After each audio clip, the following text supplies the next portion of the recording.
Oikein paljon tervetuloa pitkästä aikaa uuden Tanden Futis-uutisvideon pariin. Tänään me tullaan keskustelemaan 3 aiheesta. Me puhutaan Bernardo Silvasta ja hänen tulevaisuudestaan, mihin hän mahdollisesti tulee ensi kesänä tai nyt kesällä 2024 siirtymään. Sitten puhutaan hieman Sergio Ramosista, jonka yksivuotinen sopimus Sevillan kanssa päättyy tämän kauden jälkeen ja mahdollisesti myös Ramosilla on siirto edessä.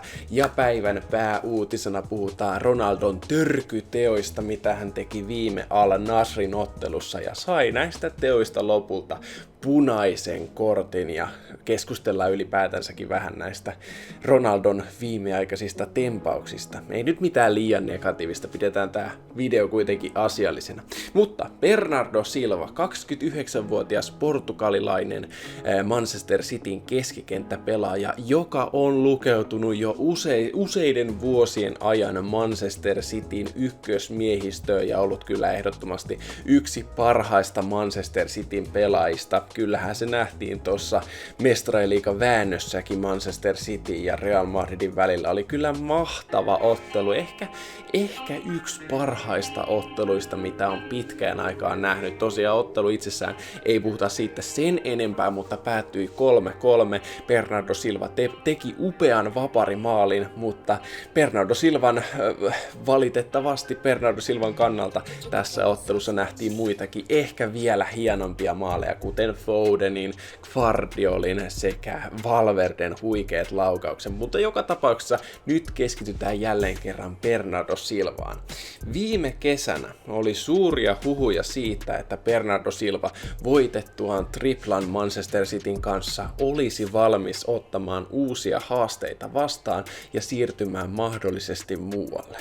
FC Barcelona oli yksi niistä ehdokasjoukkueista, johon Bernardo Silva haluaisi siirtyä. Hän on ennenkin sanonut, että hän on ollut pienenä Barcelonan fani ja ilmeisesti Joao Felixin mukaan tässä taannoin vähän aikaa sitten Felix oli yhdessä haastattelussa, jossa häneltä kysyttiin, että onko Bernardo Silva mahdollisesti tulossa Barcelonaan, niin Felix sanoi, että Silva kyselee joka ikinen kerta, kun he näkevät Portugalin jossain harjoitusleirillä tai muussa. Hän kysyy aina Barcelonasta, millaista siellä on pelata, millaista Barcelonan kaupungissa on asua, miten kaikki julkinen liikenne, miten kaikki asiat toimii, onko siellä mukavaa olla. Felix on sanonut, että täällä on täydellistä, tuu Barcelonaan, joten tämäkin viittaisi vahvasti siitä, että Bernardo Silva todellakin olisi kiinnostunut siirtymään Barcelonaan. Joka tapauksessa viime kesänä kaikkien yllätykseksi Bernardo Silva solmi uuden jatkosopimuksen Manchester Cityn kanssa, ja tämä sopimus kestää nyt sitten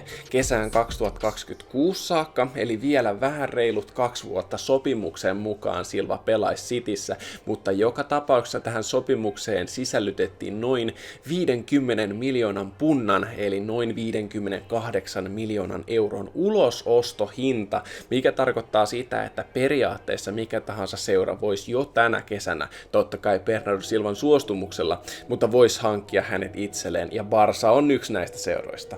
Voi hyvin olla, että Silvan aika Man Cityssä päättyy tämän kauden jälkeen, koska hei, se on voittanut kaiken, mitä voi Cityssä voittaa. Ja mahdollisesti tällä kaudella tulee lisää pokaleja. Valioliiga voi tulla, Mestariliiga voi tulla, ihan mitä tahansa voi tulla, joten nyt saattaa olla juurikin se oikea, se viimeinen hetki vaihtaa maisemaa, koska Silvakin kuitenkin elokuussa täyttää jo 30 vuotta, eli hänkään ei mikään nuori poika enää ole.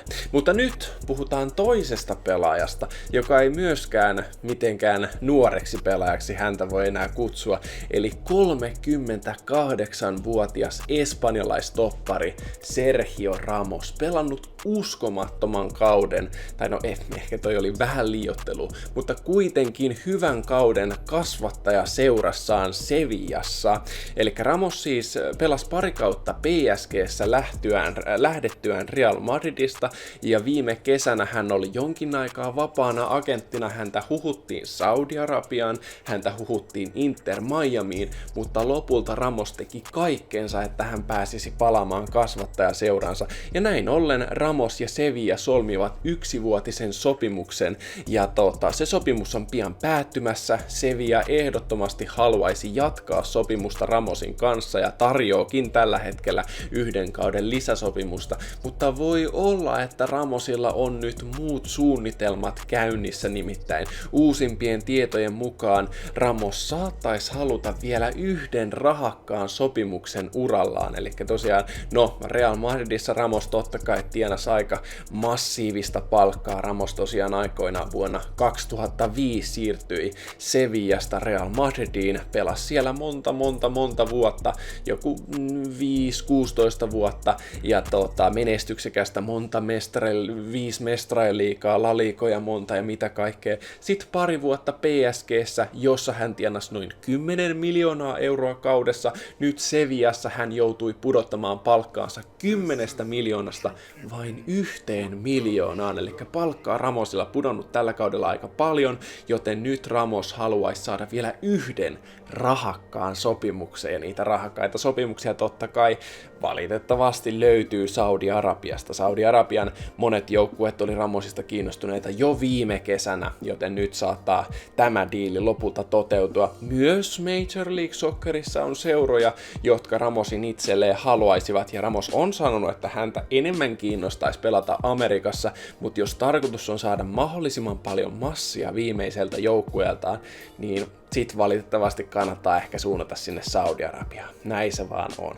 Ja jatketaan nyt tällä Saudi-Arabian teemalla. Luiskahdetaan kätevän sillan kautta päivän viimeiseen uutiseen, eli puhutaan Saudi Super Cupin välieräottelusta, jossa kohtasivat Al Hilal sekä Al Nassr. Paperilla saattaisi näyttää aika houkuttelevalta Neymar vastaan Ronaldo.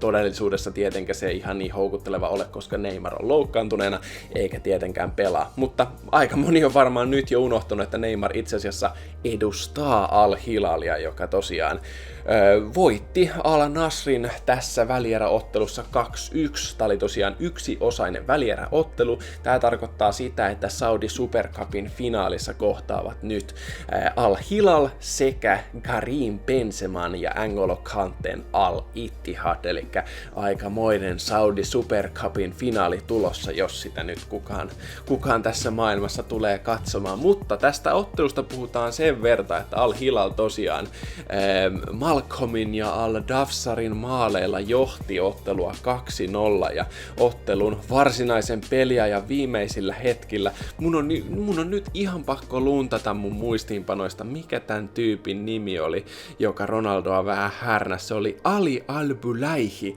Ali Al-Bulaihi on siis saudi-arabialainen pelaaja, joka on ennenkin härnännyt huipputähtiä, kuten Ronaldoa. Ronaldoa hän on vähän härnännyt jossain Saudi-Arabia-liigaottelussa. Hän on tosiaan, hän kohtasi Messin MM-kisoissa, se yritti Messiäkin härnätä ja sanoi Messille, että te häviätte tempeliä. Ja se oli ihan oikeassa, oli Al-Bulaihi oli oikeassa. Saudi-Arabia voitti Qatarin MM-kisojen ekan pelin Argentiinaa vastaan 2-1. No sen jälkeen Argentiinan kurssi totta kai kääntyi, mutta joka tapauksessa pointti on se, että Ali Al-Bulaihi taitaa olla aikamoinen piikki lihassa, ja nyt hän sai ärsytettyä Cristiano Ronaldoa niin paljon, että Ronaldo löi Al-Bulaihia kyynärpäällä kasvoihin. Ja se tarkoitti sitä, että tuomari totta kai puuttu peliin. Varmasti Ali Al-Bulaihilla oli jonkinnäköistä, sanotaanko, että se ei varmaan ainakaan pienentänyt tätä reaktioa, mitä tollasesta yleensä tuli. Ja punainen korttihan sieltä tuomarilta tuli saman tien Ronaldolle, mutta mikä pahinta, Ronaldo veti kätensä latausasentoon ja oli lyömässä tuomaria. Tää oli ehkä vähän semmonen vähän överi momentti. Vähän semmonen liian elokuvaimainen hetki, että no niin, nyt Ronaldo rupeaa taistelemaan kaikkia vastaan fyysisesti. No, onneksi Ronaldo ei kuitenkaan lyönyt, koska jos Ronaldo olisi tuomaria lyönyt, siinä hetkessä olisi varmaan puhuttu 10 ottelun pelikielosta pahimmillaan. Nyt Ronaldo selvisi punaisella kortilla, 2 ottelun pelikielolla sekä noin 5 000 euron sakoilla. No tietysti tämä 5 000 euron sakko ei mitään merkkaa Rollelle, koska Rolle tienaa noin 200 milliä kaudessa, joten sillä ei ole mitään väliä. Mutta tämä 2 pelin ottelukielto, se on varmasti kova paikka Ronaldolle. Ja ennen kaikkea se, että koska Rolle ei ole vielä, se on jonkun mitättömän pokaalin, ja nyt pahoittelut, mä en oikeasti tiedä, onko se voi olla, mutta jonkun jutun se on Saudi-Arabiassa voittanut, mutta se ei ole onnistunut voittamaan Saudi Supercuppia, eikä päässyt finaaliin, se ei onnistunut viime kaudella voittamaan Saudi-Arabian liigaa, ja tällä kaudellakaan näyttää siltä, että Al Hilal tulee sen viemään, joten siinä mielessä kyllä Ronaldo on iskenyt tällä kaudella 37 ottelun 36 maalia ja 12 syöttöä. Se on huima saavutus, mutta se, että pokaaleja ei tule, se ei ole hyvä saavutus. Ja toinen se, että nyt kun tulee tämmöisiä törkytekoja, koska olihan tää nyt kyynärpää lyöminen, vaikka Ali Al-Bulahi on piikkilihassa, vaikka se on ärsyttävä pelaaja, vaikka se on ehkä semmonen pelaaja, jota välillä kentällä haluaisi tehdä noin, niin silti mä sanon näin, että Ronaldon ei missään nimessä olisi kannattanut tehdä näin. Nyt ei kannattaisi hölmöillä yhtään, koska onhan se aika Saudi-Arabiassa maalien ja hyvien pelien lisäksi ollut ehkä vähän sekoilua ja ehkä joskus näistä sekoiluista voidaan erikseen tehdä video. Mutta mitä mieltä Rollefanit, mitä mieltä olitte tästä teoista? Ansaitsiko Ali Al-Bulahi tällaisen kohtelun? Todennäköisesti ansaitsi tietyllä tavalla, mutta tietenkään koskaan ei saa ketään lyödä, joten siinä mielessä ei. Ei mulla muuta, toivottavasti piditte, muistakaa tykätä, tilata, kommentoida viikonloppuna, nähdään uuden videon parissa, täällä edelleen Walesissa olen vielä muutaman viikon, joten sen jälkeen ehkä videoita tulee taas vähän tiheämpään tahtiin. Nyt se on moi!